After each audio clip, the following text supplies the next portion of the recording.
Hi, everyone, and welcome back to On Call and In Color, where we break barriers. My name is Christina Jefferson. And I'm Tatiana Dunn. And today we're going to talk about imposter syndrome, a big topic, I think, amongst people in general, but it's definitely been on the rise, I feel like, in the recent years. Like, I didn't grow up really thinking about imposter syndrome. Yeah. I honestly feel like I didn't know what imposter syndrome was until I got here. Yeah. Honestly. So I guess first off we're gonna just talk about like what is imposter syndrome. So I guess I'll just go ahead and get into it. Really.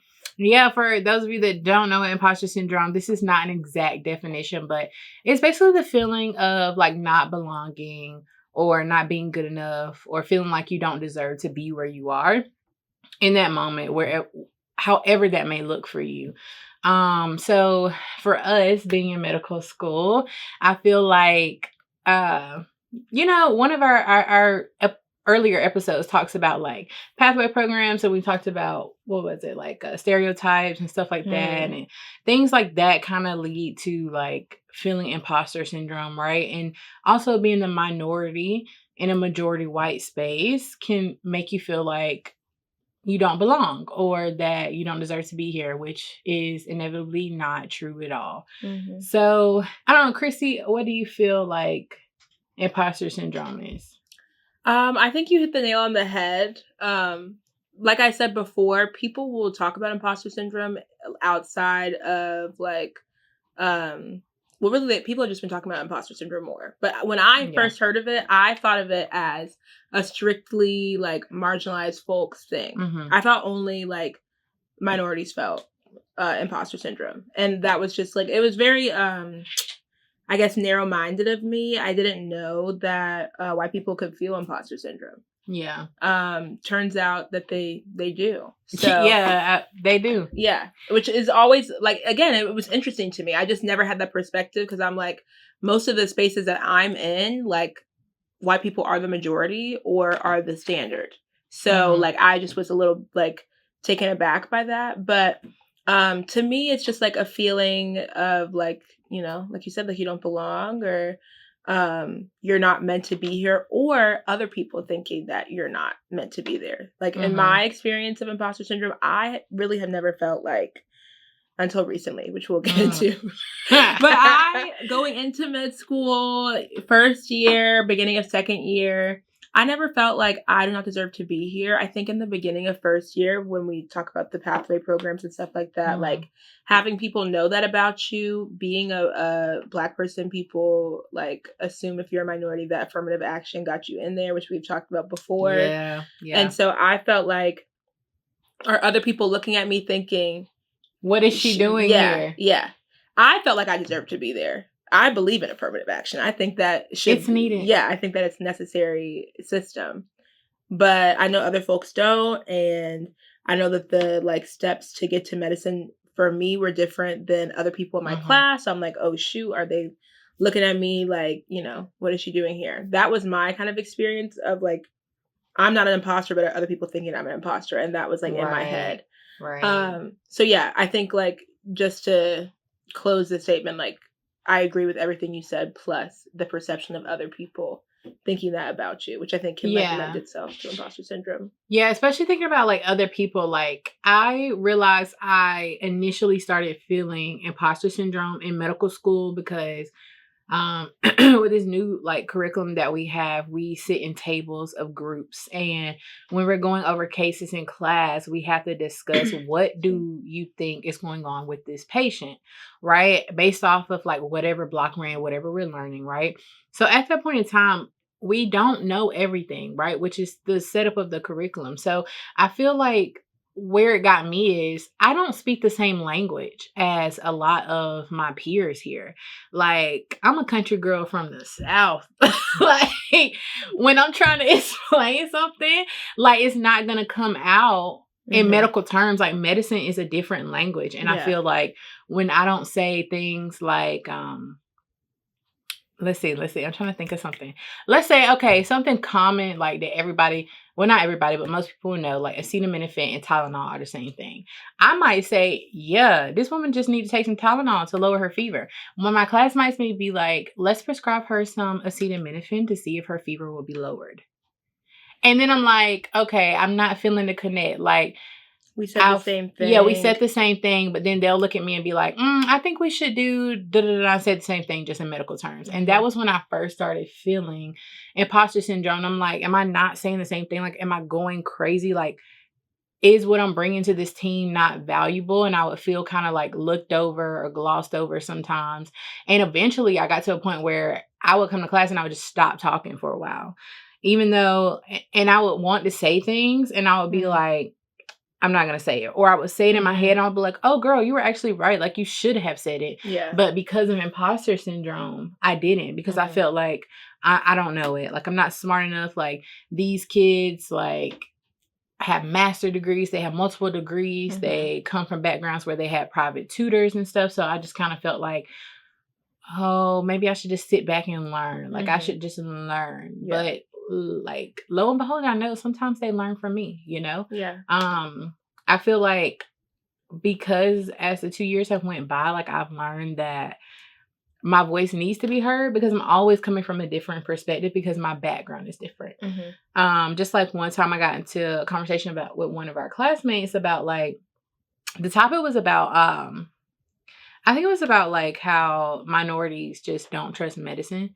And I was telling them how like I went to a doctor years and years ago and I was telling him like what happened to me, but he didn't want to believe my pain was real because I had gotten into a car accident and he was stereotyping like, oh, she got in a car accident. Like she probably just want money, da da da da. And I'm like literally crying in the office when he's doing the physical exam.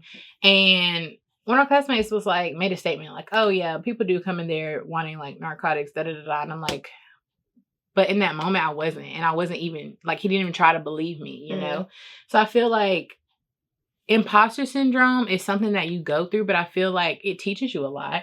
I feel like you learn from it. I feel like it can be valuable, which a lot of people don't see it that way. They're just like, oh my God, don't have imposter syndrome. It's the worst thing ever. Like, just believe in yourself. Well, sometimes going through the process of having imposter syndrome, I feel like kind of ramps you up to be able to believe in yourself and be able to realize like your perspective is valuable and you can teach something to someone else that they may not have thought of. Yeah. So yeah, I agree. Like how I was saying earlier, like I didn't know why people had imposter syndrome. Like imposter syndrome can manifest in so many different ways. Like I just thought it was like being in a room full of people, like you feel like you belong. And I have classmates that are like, oh yeah, I have imposter syndrome. Like sometimes I show up to like preceptor, which is basically like when we shadow doctors, but are more involved than shadowing. So like we'll interview patients, report back, things like that to prepare us for our years like in the hospital. And I would have classmates be like, oh yeah, like I feel so stupid when I'm interviewing patients or when I'm like doing an oral presentation, like giving the rundown on what the patient's like problem is. I feel crazy because I've never done this before and then like feel like, you know, an imposter. So for me, I never really felt like that. Like I had said before, like first year, I didn't feel like that. Because although like I had failed tests, I didn't know what was going on. And TBL, like which is our team-based learning thing that Tati was talking about, like the groups of like people like at a 7 or table. 8, Yeah.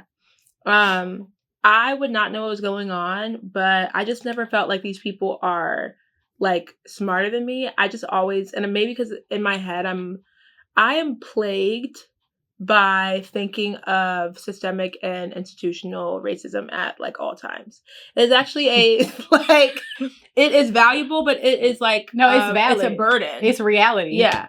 So like anytime I'm thinking about something, I'm like, dang, they knew the answer, and then I think, where did they grow up? What resources did they have? What resources did they have? What tutors did they have? what MCAT prep did they have? What PWI did they go to that had better, resources and funding than my HBCU? I'm always thinking that. So in a way, yes, it is burdensome. It does feel like a plague because I just can't be free. Like I'm just like all the time. It's the reality we live in. Yeah, right. It's true. There's a quote by James Baldwin where and I'm probably like butchering the quote, but it's like, to be Black and to be conscious is to be angry all the time. Like I am always just like, anyways, I digress. I feel like knowing that had saved me from feeling like an imposter because I was like, I would be just as like equipped and ready to go if I grew up in the way that so-and-so in my TBO grew up, There was this one girl who knew everything in my TBO. I loved her. She always helped me on the side. I'd be like, how do you know that, girl? Like, where did you learn that, Or like, can you teach me this process or pathway or whatever? And she would be like very helpful to me. And then I found out her dad was a physician. And I was like, amazing. Yeah, there it is. She learned that stuff on her own. It wasn't like her dad taught her every biological process that we learn. But again, like those things do matter. And so I felt validated in that. Like I was like, oh, well, I don't got that. Like the most medical experience anybody in my family has is a CNA.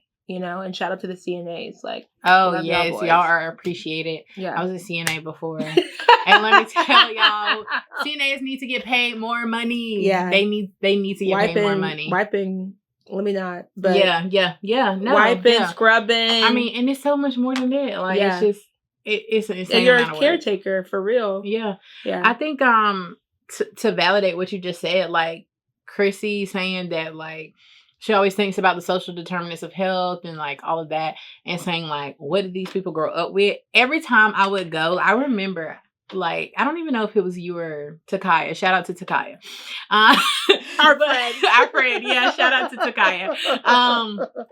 So anyways, I was like saying like, oh yeah, like I feel like anytime I talk in my TBL, like even if I say the same thing that they're saying, like somebody is always like, no, like I think it could be this, or I don't think it's that, or I don't think it should be this. And so I just stopped talking. I also started doubting myself, which made me really actually get things wrong because I'm doubting myself like, no, you're not right. You don't know. And when I would talk to them about it, they would always be like, girl, these people did not grow up like us. These people like have taken courses after course. They have had access to tutor after tutor. Like they have done this, that, and the third. And that's not true for all of them, right? But for a majority of them, like a majority of at least our classmates are considered like elite, and they have come from like backgrounds of like multiple physicians. They have come from families. Wealth. Okay. Some really wealthy families. But yeah, I think it's the life we live, unfortunately. But I think that imposter syndrome can be overcome. Just like anything else. I feel like you learn as you go. Everything is like a learning lesson in life. Do you feel like it got better second year for you, or do you feel like you because with STEP I feel like I now have intense imposter syndrome. Yes. Oh my gosh. STEP, I don't know if we've explained STEP. But yeah. So STEP is there's basically you have to become board certified to serve like patients. You can't just say, "Oh, I'm a doctor. I know everything." Like you have to take tests. So we have a step 1, a step 2, and a step 3. So step 1 is the first board test. You take it sometime between like I thought it was like everybody takes it at the same time, but different med schools take it differently. So like you have to take step 1 and step 2 before you become a doctor. Step 1 is like your knowledge that you learned in your first 2 years, like didactic learning. Like, do you know the like cell mediated process of like myocardial infarction? Okay. All those words might sound like blah, blah, blah, blah. And it sounds like blah, blah, blah, blah, blah to me right now. That's why I have imposter syndrome about it. Okay. But and then step 2 is clinical knowledge. Like this patient has a myocardial infarction or a heart attack. Like, how do you treat it? Yeah. What are you going to do? Yeah. And then step 3 is specific to your specialty. So if, you're going into obstetrics, then it would be all about obstetrics and gynecology. And at that point, when you're taking step 3, that's normally towards like at some point in your residency. So you're already a doctor. Yeah. Most schools I would say do take step 1, like after second year, before third year. And then step 2 is normally taken after your clinical year. Because that's like when you learn all the clinical stuff, like how to treat patients and how to really handle stuff. But some schools take step 1 and step 2 like, together, which is crazy. Yeah, and step 1 also includes like those kind of like basic biochemistry things that everyone hates. Like if you talk to any doctor or just any med student, they will tell you step 1 is the worst exam that we have to take. Honestly, it's an 8-hour exam. Yeah. Anyways, back to the question. Like, do I feel like it got better? I feel like first year was just like so. I felt like in terms of imposter syndrome, it was terrible for me. I feel like I took off like running, like, okay, I know this, like I feel confident because like the first test that you have is like biochem, and I had just taken biochem that last year, my senior year of undergrad. So I was like, yeah, okay, I know this, like this is good. And we kept going into the foundations, and I'm like, I know this makes sense, like, okay, because I had some kind of background, right? Once we got to systems where I had no background, like cardiology, pulmonology, stuff like that, I was like, what is this? Like trying to learn from like scratch. That was like the gas. I do this? Like, to light the fire of imposter syndrome. Yeah. And I feel like it did get better as time went on. Like as I learned from, like we talked about in the episode, like I learned from failing. I learned from not studying enough. I learned from having bad study habits. Like, yeah, I'm a sleepy girl. Which can turn into a lazy girl in med school. So I've had to ramp it up for step. But I feel like now, like going into step, I was panicking, like having meetings with the advisor like every week because I'm like, I don't know how to study. And I made a TikTok about this, like saying like, I feel like when I learn stuff, I'm always learning stuff late. Like our classmates already know this because they have friends that are in med school. They have family that have done med school. They have their parents that have done med school. So they have people telling them like, you should have been started studying for step 1. When you study for your classes, study for step 1. And they're like in first time. Yeah, they're in first aid like the whole time learning, right? I didn't pick up first aid until like the end of first semester of second year. Like, and even then I was like, what do I do with this giant textbook this thick? Like, what do I do with this textbook? So I feel like I'm just now learning how to study for a step in a way that I like, because you also can get very overwhelmed in med school with so many resources. And then you're like, should I be doing this? I don't know if you felt like that. Yeah, no, I have felt like that. I always like feel once a day I feel overwhelmed by step. Like I just like feel I drink coffee. I'm trying to stop because I think I won't overshare. But you was about to go down a rabbit hole. But yes, I'm trying to stop with the coffee. And I was having like 3 cups a day at one point. Like 1 for the taste, 2 because I was waking up at 5, and by 2 I was pooped. Literally and figuratively. Anyways, that was a TMI. So, but besides the point, I always have anxiety, but I think the caffeine doesn't help. I try to just give it to God. But sometimes God gives it back, and He's like, actually, you have to do something though. You can't just give it. Faith without works is what? Hallelujah. So yeah, it was definitely like, it's definitely been a journey. In terms of like overcoming imposter syndrome, I'm still working on that first step. I feel like the only way to overcome imposter syndrome is like self-talk, prayer if you believe in it, you know, talking to a higher power, or just doing it. Yeah, just doing it. Like maybe I'll stop having this imposter syndrome when I pass step, hopefully. But I'm also okay. But I'm also like scared for third year. So corny. I was not. Look, you said it. I didn't. Okay. Anyway, keep going. She is tickled. I am weak. I need sleep. Yeah, maybe so. Bar. Did you hear that? Right? Yeah, that was nice. Not gonna lie. Okay.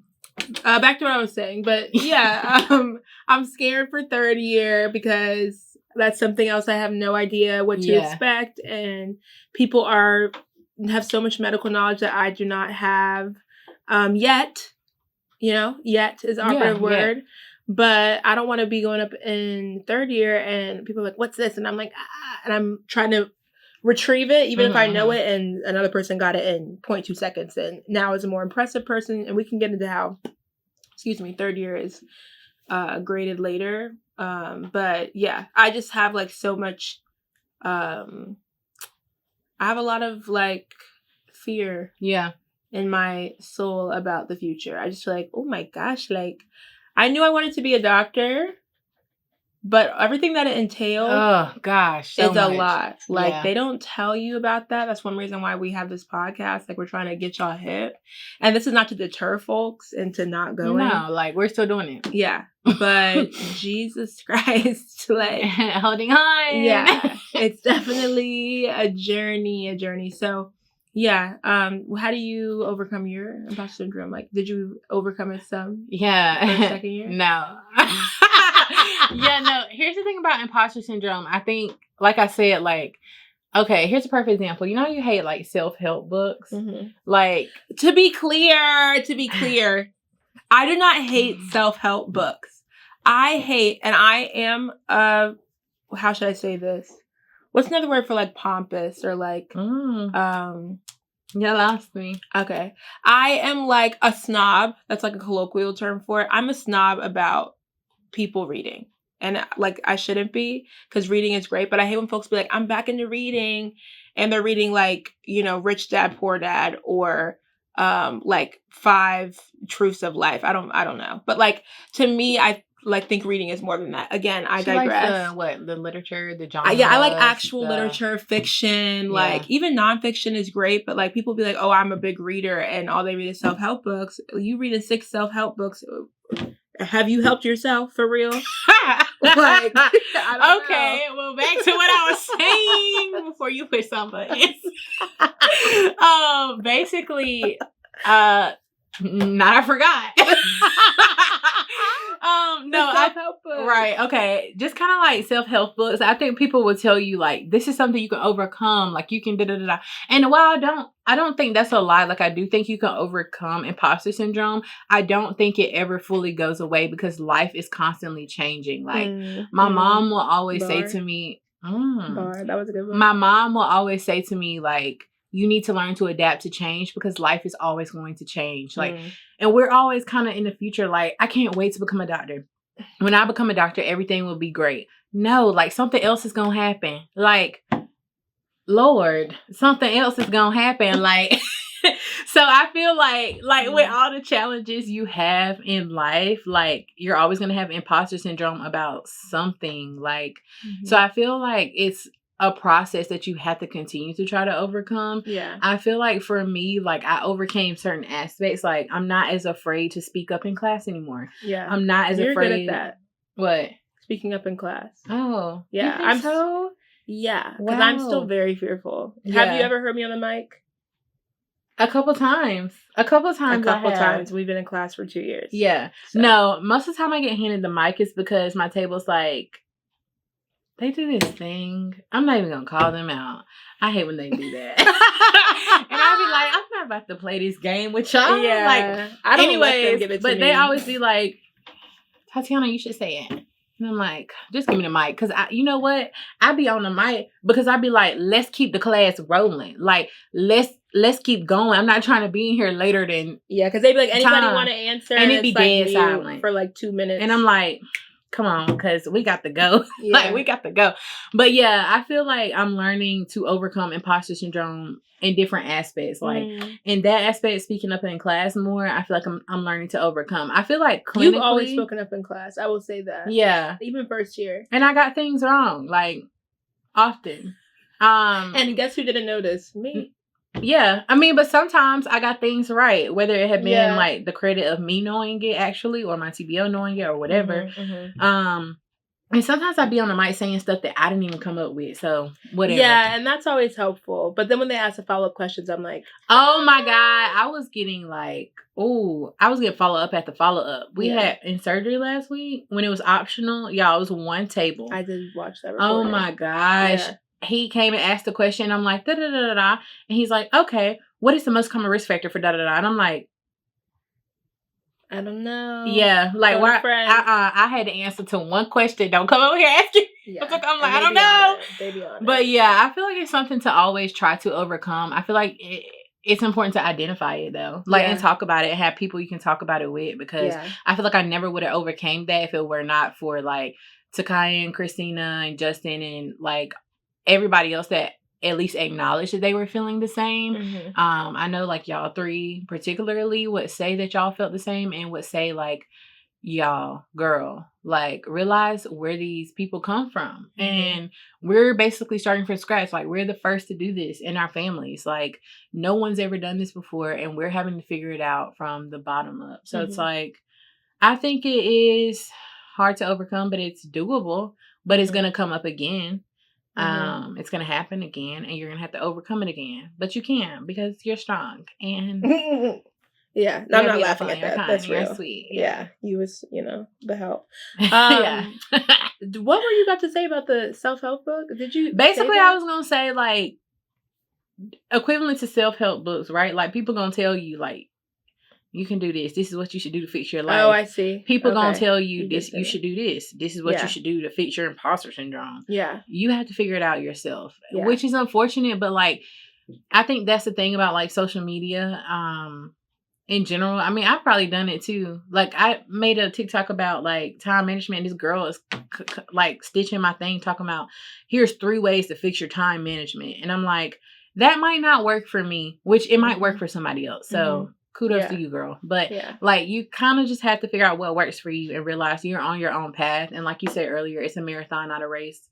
We're both going to finish. We're both going to be doctors and we're going to do it our own time. We're going to do it our own pace. Yeah. However it has to get done. Steph included. Yeah. The imposter syndrome will remain. I hear it will rear its ugly head during residency as well. Yeah. So, but thankful for the journey always, as we say. So. Thanks again for tuning into On Call and in Color, where we break barriers. We leave you with this today. Soon, when all is well, you're going to look back on this period of your life and be so glad you never gave up. Amen. Y'all have a good day. Bye.